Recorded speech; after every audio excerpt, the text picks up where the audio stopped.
the other things that determine whether somebody's going to become addicted, there's actually three things. Number one is whether there's been some type of abuse, addiction in the family, where it's more of a genetic thing.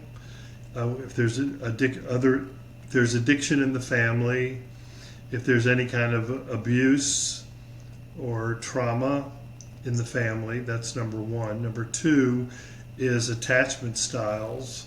Attachment styles is where depends on the attachment that the person had kind of growing up. So if a person had a encouraging, fulfilling, secure attachment with a parent, then they're going to grow up with high self-esteem and high self-respect. But if there's an ambivalence or a cautiousness or a kind of a violent attachment style, fearful, avoidant attachment style, then the person grows up like not knowing, well, what kind of mood is my parent going to be in? Are they going to be in a good mood, a bad mood? Are they going to be coming home tonight? Or they're not coming home?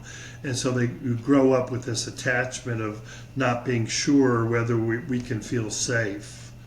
And so when we can't know whether we're going to feel safe, then we could turn to addiction to kind of numb out some of those feelings of fear, insecurity, things like that.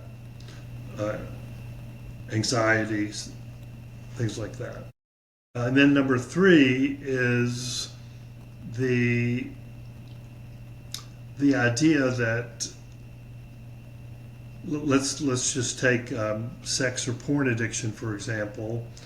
There are certain environmental things that can just be so addictive that once we find pleasure in them, that pathway leads us to want to have more. As we get that dopamine fix, the dopamine continues to scream at us and say, I want more, I want more, I want more.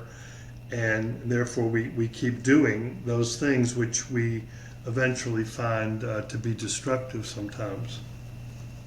So those are the three elements which can be possible causes for addiction.